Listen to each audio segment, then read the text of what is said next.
Olá, você que nos acompanha pelo Notícias Agrícolas, eu sou Letícia Guimarães e a gente começa agora mais um boletim. Estamos aqui com o Felipe Fabbri, que é analista de mercado da Scott Consultoria, para a gente ampliar e discutir um pouquinho mais os efeitos, então, da detecção de surtos de gripe aviária, um deles na Colômbia e um deles agora, que foi noticiado nesta segunda-feira pela Agência Internacional de Notícias Reuters, no México, perto da divisa com os Estados Unidos. Então, Felipe Fabbri, a gente vai discutir um pouquinho a respeito dos impactos mercadológicos que essa doença que está se aproximando aqui do Brasil, que voltou a surgir aqui na América Latina, né? Então, como que isso pode trazer riscos para o Brasil, tanto sanitários quanto riscos a respeito da nossa exportação e como que isso pode afetar também o nosso mercado interno. Seja muito bem-vindo, Fabbri. Olá, Letícia. Olá, todo mundo que está nos acompanhando. Obrigado aqui pelo convite para estar nessa manhã, trazendo um pouquinho de informações sobre toda essa questão que impacta diretamente o nosso mercado, né? Nós sabemos do peso do Brasil na questão da produção avícola. É importantíssimo a gente ter no radar os possíveis impactos que uma chegada, né? Deus queira que não, mas uma possível chegada aí dessa gripe aviária aqui na América do Sul e mais especificadamente no Brasil. Bom, só para contextualizar vocês que estão nos assistindo, na última sexta-feira, aqui no Notícias Agrícolas, nós divulgamos uma reportagem, também entrevistamos o Luizinho Caron, que é pesquisador da Embrapa Suínos e Aves, para falar então desse risco sanitário a respeito da gripe aviária. Então, só para lembrar vocês, vejam só, foi detectado então esse caso de influenza aviária na Colômbia, num município bem ao norte, quase na divisa com o Panamá, perdão. Foram duas granjas, praticamente propriedades que criavam aves para subsistência, né? Então foram 175 aves que passaram por um abate sanitário. Então está havendo todo um programa de contenção por lá. Mas agora, então, nesta segunda-feira, segundo a agência de notícias Reuters, foi detectado também a mesma cepa, aquela cepa H5N1, a mesma que foi detectada na Colômbia, que está afetando muito os Estados Unidos, agora detectada no México, também em uma cidade muito próxima da fronteira com os Estados Unidos. Então, foram 60 mil aves, aí sim uma granja comercial, prejuízo um pouco maior. Então, Fabbri, trazendo esse contexto todo, né, que essa doença ela está descendo, é um vírus que o Luizinho Caron, pesquisador da Embrapa, nos explicou, que ele tem uma virulência muito maior, porque ele sobreviveu em períodos mais quentes, quando não é muito comum para esse tipo de vírus sobreviver. Que tipo de risco para o mercado brasileiro a gente pode enxergar nesse momento? Olha, o principal ponto que a gente tem que ter é com relação à biossegurança. É fato, não só para o mercado brasileiro, mas como para o mercado internacional, a gente está sentindo esse aspecto da biossegurança pesando muito.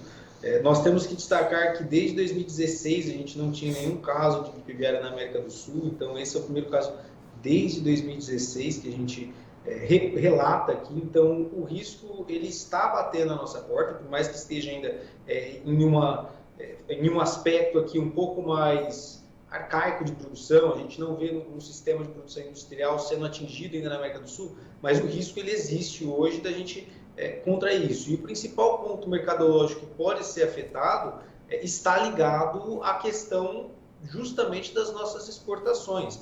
Tá? A gente viu nesse contexto de gripe aviária, países na União Europeia, o próprio Estados Unidos aí, que concorre com o Brasil no mercado externo, sendo afetado com relação à gripe por conta de abates sanitários em diversas aves do país. Isso acabou, entre aspas, aí, tá? Bem entre aspas, favorecendo o Brasil. Acho que até um ponto um pouco pesado de falar, mas acabou favorecendo as nossas exportações nesse contexto. O Brasil, por conta da sua biossegurança, que é referência mundial, acabou se beneficiando, acabou tomando market share, né, nesse ano de 2022 e a gente caminha para um bom cenário do lado das exportações. Enquanto a gente não tiver nenhum relato, mesmo que em aves silvestres aqui no país, a gente não vê a possibilidade de uma barrada com relação às exportações, a gente ter algum tipo de efeito do lado das exportações, olhando nesse contexto, tá?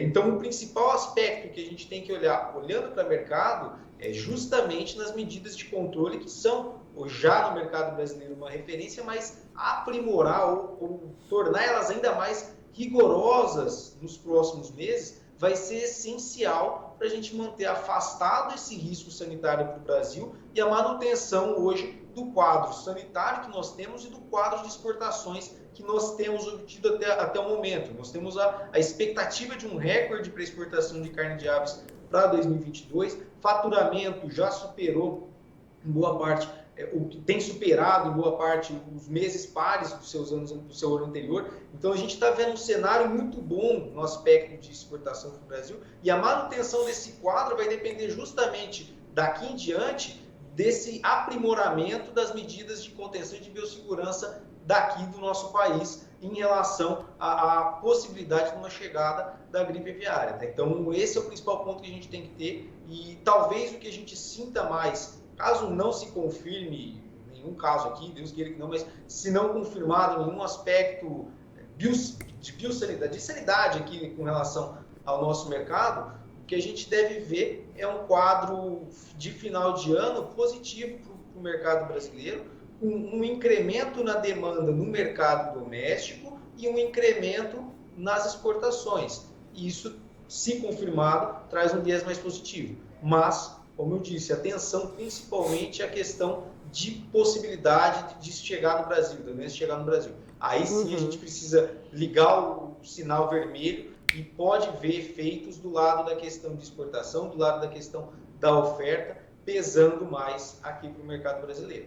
É nesse ponto que eu queria chegar com você, Fabri, lembrando a quem nos assiste aqui no Notícias Agrícolas, toda segunda-feira, quando a Secretaria de Comércio Exterior do Governo Federal divulga os dados de exportação do Brasil, a gente faz aqui toda uma compilação de dados, traz analistas para falar sobre o assunto.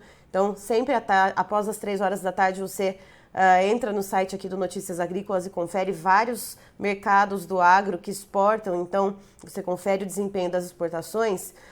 E a gente tem exportado em média, né, Fabri, por mês de carne de frango, cerca de 400 mil toneladas. Estamos indo muito bem.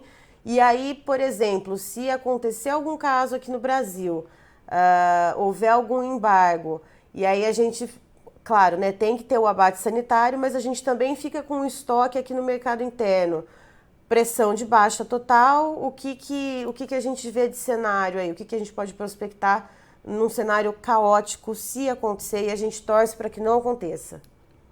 Vamos lá, Letícia, o que você pontuou é fato, tá? A gente primeiro vai ter que lidar com a questão dos abates sanitários, que vai já automaticamente reduzir a questão da oferta, redução de oferta, expectativa de preço subindo. Isso se a demanda se manter. Quando a gente olha aí num quadro onde há a possibilidade de um embargo às exportações, e elas têm sido um ponto bem importante no mercado de aves ao longo do ano de 2022, a gente pode sentir aí um incremento de oferta e um mercado não conseguindo absorver aqui no mercado doméstico, apesar do período de final de ano, que é um período que sazonalmente a gente tem uma melhora na demanda, principalmente por carne de aves e por carne suína. Tá? Então a gente pode ter, em função disso, naturalmente no último trimestre do ano a gente tem um incremento de oferta para já abastecer o mercado em função das festividades de final de ano, mas com a possibilidade de uma saída de um possível comprador ou de possíveis compradores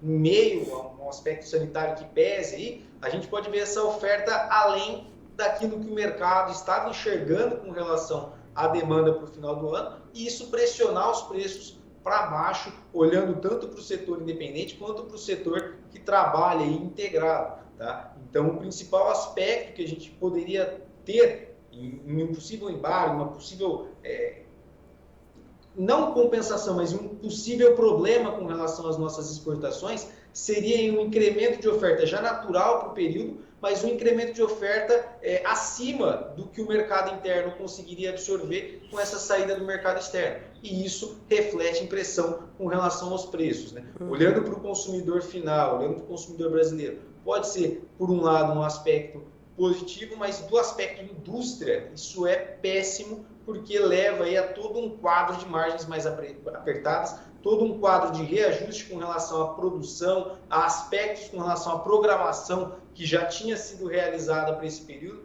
Então, muda muita coisa em um cenário onde a biossegurança está em risco. Tá? Esse é o principal ponto que a gente tem que ter no radar. E aí, olhando no quadro de enxugamento dessa demanda, eu não acredito que se houver uma saída de um possível comprador no mercado externo, a gente tenha um ímpeto no mercado doméstico para conseguir segurar essa oferta maior que possivelmente chegaria ao mercado. E Fábio, ainda nessa hipótese, né, que a gente torce muito para que não aconteça e a gente conta muito com o setor produtivo, né, para que se redobre, né, as medidas de biosseguridade, se houver um caso, né, e aí a gente pensa então nos nossos parceiros comerciais mundo afora. A gente sabe que a exportação de frango do Brasil ela é muito pulverizada, nós temos vários parceiros comerciais importantes. Quais seriam aqueles com maior chance de gerar um embargo, aqueles que são um pouco mais exigentes, um pouco mais criteriosos? Quais são aqueles que a gente deveria ficar de olho ali, de orelha em pé, prestando atenção e que devem também estar de olho no que está acontecendo aqui na América do Sul? Olha, olhando em relevância, tá? Em relevância dentro do market share que a gente tem hoje, Japão e Coreia do Sul seriam dois dos principais países, na minha opinião, que a gente tem historicamente um peso com relação à biossegurança. Eles são países que exigem mais no aspecto sanitário e representam uma fatia relativamente grande. Quando a gente olha para faturamento, em 2022 eles têm sido responsáveis por quase 15% do faturamento com o setor. Então, são dois países que devem ter aí um peso um pouco maior nesse aspecto de biossegurança, sem descartar também os países do Oriente Médio, que a gente atende com uma relevância muito grande quando a gente pega o somatório de todos eles, com destaque aos Emirados Árabes Unidos e a Arábia Saudita. Então, na minha opinião, primeiramente, Japão e Coreia do Sul são dois dos países que a gente tem que ter no radar, olhando para esse aspecto, e na sequência, olhando para Emirados Árabes Unidos e a Arábia Saudita, que tem um share muito grande e podem também pressionar um pouco mais no aspecto sanitário, principalmente olhando para os países do Oriente Médio, para todo o contexto do abate halal, do abate que já é voltado a um aspecto um pouco mais... já é voltado para um aspecto religioso deles, e aí a gente teria um impacto ainda maior na questão sanitária nesse contexto.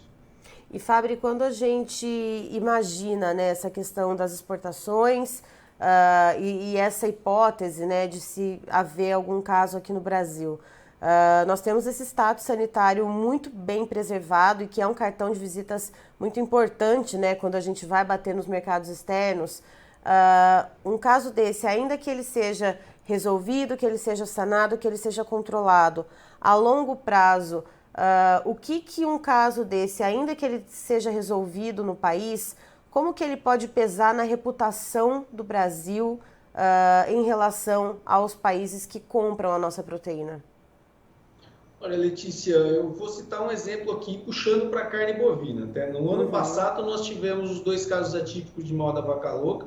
O efeito ele foi sentido imediatamente por uma política entre Brasil e China de alto embargo em função dos dois casos, mesmo que atípicos, e findado, né, dado todo o processo sanitário, todo o processo de avaliação, todo o processo de garantia do status sanitário do Brasil mantido, a gente voltou a exportar para a China dali a 2 meses. Nós não voltamos antes por conta de questões comerciais impostas pelo mercado chinês. Então, nesse contexto, a partir do momento em que nós tenhamos todo um controle sanitário, toda uma efetivação daquilo que o Brasil é de referência hoje, a gente conseguindo sanar isso o mais rápido possível, mesmo que chegue aqui em aves silvestres, a gente consiga sanar isso o mais rápido possível, eu não vejo um efeito que dure mais do que esse prazo de 2 a 3 meses com relação a mercado internacional, até porque o Brasil tem tido um peso muito grande lá fora e a gente se apresenta como uma opção com custos menores para os nossos compradores e tem tido um aspecto sanitário muito mais seguro do que países como o próprio Estados Unidos, que quase todos os anos acabam tendo relatos com relação à doença por lá. Então, nesse aspecto, eu não vejo um efeito que dure mais do que 2 meses olhando nesse contexto, e tudo, é claro, vai depender de como a gente conseguir resolver isso e se isso não se alastrar pelo Brasil. O principal risco, na minha opinião, olhando para a biossanidade, para a biossegurança do mercado brasileiro, é caso a doença chegue nos estados do sudeste e sul do país. Esse, para mim, é o grande risco que a gente tem e que tem que ter no radar para que isso não ocorra, pensando na concentração que a gente tem nessa região com relação à produção de aves e suínos. Então, esse seria o primeiro ponto para a gente ligar no radar. Se ocorre algo mais voltado a norte do país, a centro-oeste do país, talvez a gente não tenha um efeito tão imediato com relação a embargos, a peso com relação à exportação, mas se isso chegar e começar a descer mais para o mercado brasileiro, chegando ao sul do país, aí sim eu acho que o risco ele é muito maior por conta da alta potencialidade que essa doença tem hoje de se alastrar com relação aos rebanhos. E aí é um risco com relação à oferta. Em um ano onde a gente já está vendo uma oferta de pintainhos menor no mercado, se isso chega em granjas de matrizes, a gente pode sentir um efeito na oferta de pintainhos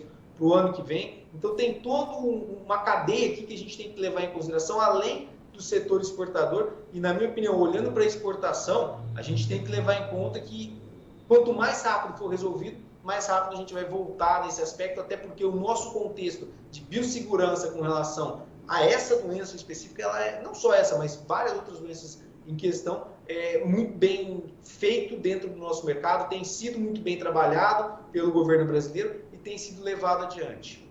E é bom lembrar também, né, Fábio, a gente fala aí dessa doença, por exemplo, atingir granjas comerciais, principalmente de aves de corte, mas a gente também tem áreas muito de concentração de produção de aves para postura, né, de aves de produção de ovos. Né? E lembrando que os ovos são a proteína mais acessível, né? Aquela mais democrática entre os brasileiros. Isso também poderia, então, gerar um impacto extremamente negativo, né? Principalmente para a oferta aqui interna, né, Fábio? Exatamente. A gente não está falando só de um setor. A gente tem que levar em consideração o risco também para a avicultura de postura. E aí, quando a gente olha para a avicultura de postura, também pegando... Eu não vejo tanto... um efeito, olhando talvez ali para o Espírito Santo, que já não corre tanto risco com relação a aves migratórias, mas aí o nível em que a gente levar em consideração o nível de alastrar a doença no país é que vai ser importantíssimo. Então, enquanto a gente não tiver um caso aqui dentro, a gente pode levar em consideração só um sinalzinho amarelo por enquanto. Na hora em que a gente reportar algo próximo ao mercado brasileiro, mais próximo ao mercado brasileiro, aí a bandeira vermelha, na minha opinião, tem que ser ligada, porque o risco passa a ser, não com relação a aves migratórias, que até o momento tem sido esse o grande ponto para chegar até o país, no caso, até a América do Sul aqui, a doença, e aí a gente liga o sinal vermelho, porque estando dentro do país, em uma granja comercial, o risco passa a ser de aspecto continental, né? Aspecto para todo o território brasileiro. Enquanto a gente está restrito somente à questão das aves migratórias, eu não vejo um efeito olhando tanto aos estados mais a sudeste e ao sul do país. Mas se isso chega ao país, aí talvez a gente tenha que levar em consideração ao sinalzinho vermelho que eu acabei de citar. Ou seja, vamos seguir monitorando. E, Fábio, é claro que os dados de exportação que vão sair hoje, né, pela SECEX, não devem trazer nenhum impacto disso, mas só de haver essa proximidade, só dessa doença estar presente aqui no hemisfério sul, a gente pode observar alguma mudança, não nos volumes embarcados, mas de repente em preço, alguma coisa nos próximos dados de exportação que vão saindo, ou não, enquanto não chegar mais perto, enquanto não bater na porta, isso não deve acontecer. Olha, com relação a volumes, até o momento eu não vejo um impacto em curto prazo. Eu acho que a gente deve consolidar o mês de outubro como um mês positivo para as exportações de carne de ave, seguindo no ritmo que a gente já vinha trabalhando. A gente deve ter um mercado fechando o mês no azul, até porque a gente tem que levar em conta que esses embarques eles estão sendo computados depois que já ocorreram, então tem todo um delayzinho com relação aos embarques. Eu vejo que a questão do preço ela vai ser muito mais queda de braço daqui em diante. A gente deve ter, até porque todo comprador, independente do mercado que for, sempre vai tentar negociar, e quando você tem um aspecto que acaba te favorecendo do lado das negociações, mesmo que não afete hoje a questão de produção avícola do Brasil, é uma janela para o comprador tentar negociar. Então a gente pode ver sim, olhando já para novembro, ali para os dados a partir da primeira quinzena em diante, não vejo talvez nos primeiros dados de novembro um efeito com relação a preço, mas a partir da primeira quinzena de novembro a gente pode ver talvez uma pressão maior de preços e aí preços mais frouxos com relação ao que está sendo exportado hoje. Mas em curto prazo não acredito que a gente vá ter um efeito não com relação às nossas exportações. A gente deve seguir ainda com bons volumes e preços acima do que foram praticados no ano passado. Certo, Fabri, muito obrigada pela sua participação aqui com a gente. Você, toda a equipe da Scott, sempre muito dispostos a trazer informações para nós e nós agradecemos imensamente, então, e vocês são sempre muito bem-vindos aqui com a gente. Obrigado, Letícia, obrigado sempre pelas portas abertas aqui a toda a equipe da Scott Consultoria. Sempre que precisar, conte conosco aí para estar alimentando os nossos produtores cada vez mais com informações a respeito do mercado, que a gente sabe que são vitais para a tomada de decisão no dia a dia de quem está no campo. Tá, então estivemos com o Felipe Fabri, que é analista de mercado da Scott Consultoria, nos trazendo então projeções, hipóteses e prospecções a respeito dos casos de influenza aviária que foram detectados então na Colômbia, perto da divisa com o Panamá, bem ao norte então da Colômbia, e também hoje de manhã foi noticiado pela agência Reuters um caso no México, perto da divisa com os Estados Unidos. O caso da Colômbia foi um pouquinho menor, foram 175 aves abatidas, era uma granja ali de subsistência praticamente, né, numa pequena propriedade. Já esse caso no México era uma granja assim comercial, 60 mil aves foram abatidas e as 175 aves também da Colômbia passaram também por abate sanitário. Então a gente vê que essa cepa H5N1, ela tá vindo mais aqui para a América do Sul, ela está se aproximando, ainda não está tão próxima do Brasil assim para causar algum efeito mercadológico, mas segundo Felipe Fabri, é preciso ficar de olho, é preciso ficar atento, porque a gente está exportando uma média aí de 400 mil toneladas de carne de frango por mês, e aí se houver algum embargo de algum país que é parceiro comercial do Brasil, essa carne de frango vai acabar sobrando aqui no mercado interno e provavelmente o mercado não vai ter como absorver, a nossa demanda não vai ter como absorver essa carne que vai ficar aqui, ou seja, preços vão ser pressionados para baixo. Então o alerta que o Fabri faz e o mesmo que o Luizinho Caron, que é pesquisador da Embrapa Suínos e Aves, fez na última sexta-feira, numa entrevista concedida aqui ao Notícias Agrícolas, é que o setor produtivo precisa redobrar as medidas de biossegurança, ficar muito atento e também as entidades governamentais, as lideranças, contribuírem então para que essa doença não chegue aqui ao Brasil. Eu encerro por aqui, daqui a pouquinho tem mais informações para você aqui no Notícias Agrícolas, fique ligado. Participe das nossas mídias sociais, no Facebook, Notícias Agrícolas, no Instagram, @Notícias Agrícolas e em nosso Twitter, @Noteagri. E para assistir todos os vídeos, se inscreva no YouTube, na Twitch, no Notícias Agrícolas Oficial.